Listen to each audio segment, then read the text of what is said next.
মাসাজিদাল্লাহি মান আমানা বিল্লাহি ওয়াল ইয়াউমিল আখির।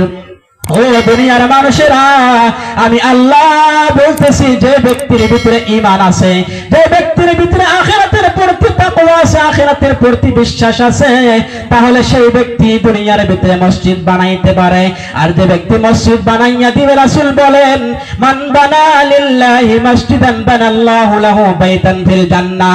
আল্লাহর রাসূল বলতেছেন, হে দুনিয়ার মানুষেরা, কোন ব্যক্তি যদি আল্লাহর জন্য মসজিদ বানাইয়া দিতে পারে, আমি আল্লাহ তার জন্য জান্নাতের ভিতরে একটি ঘর বানাইয়া দেয়। বলেন সুবহানাল্লাহ। এই আশা করি যে আল্লাহ পাক রব্বুল আলামিন যে ব্যক্তি মসজিদ বানাইয়া দিবে, মসজিদ বানানোওয়ালার জন্য আল্লাহ পাক রব্বুল আলামিন জান্নাতের ভিতরে একটি ঘর বানাইয়া দিবেন। সেই আশা করি। একটি বাদশা ছিল, আপনারা সবাই জানেন, হারুনুর রশিদ নামে একটি বাদশা ছিল, বহুত মশহুর বাদশা ছিল। নাম শুনছেন না নাই ভাই? নাম শুনছেন না নাই?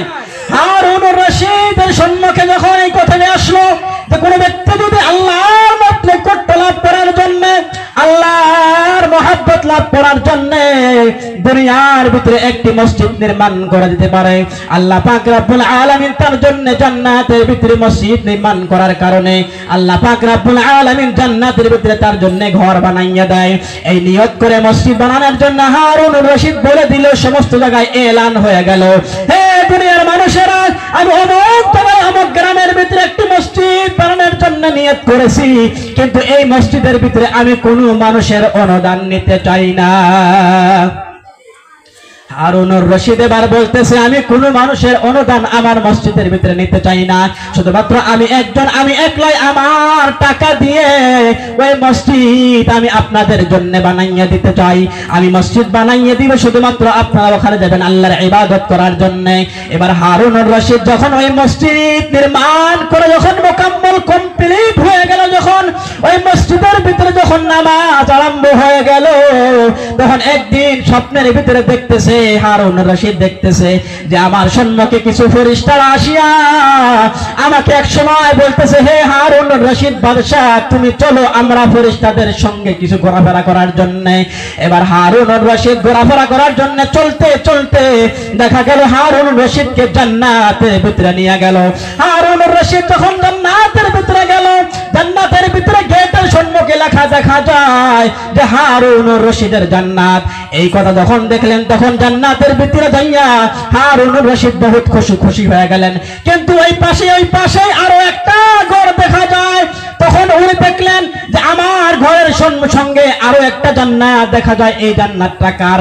যখন ওখানে গেলেন, যাওয়ার পরে দেখা গেল শুধুমাত্র একটা মিস্ত্রি, ওই মিস্ত্রি মসজিদের ভিতরে কাম করছে।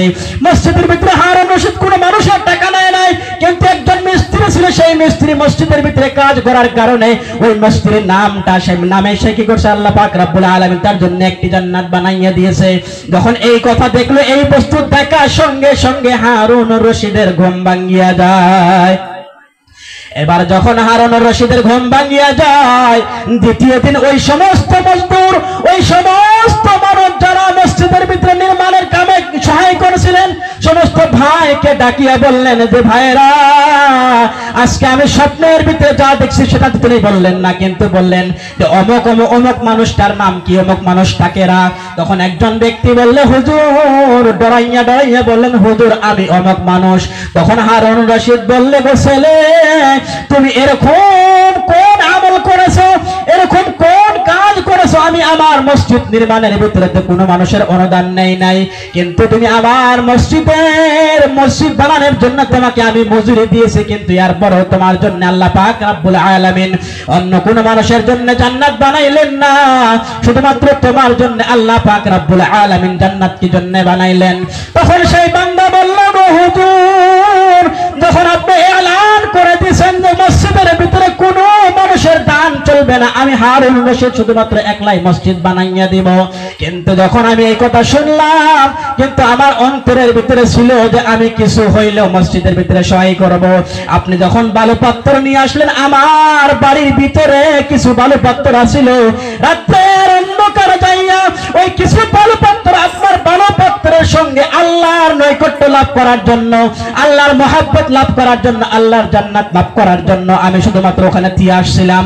মনে হয় আমার অন্য কোনো আমল নাই, ওই আমলটা আল্লাহ পাক রব্বুল আলামিনের সন্তুষ্ট লাভের জন্য করার কারণে হয়তো আল্লাহ পাক রব্বুল আলামিন আমার জন্য জান্নাতের ভিতরে একটি ঘর বানাইয়া দিয়েছে। বলেন সুবহানাল্লাহ। তাহলে সেই জান্নাতের ভিতরে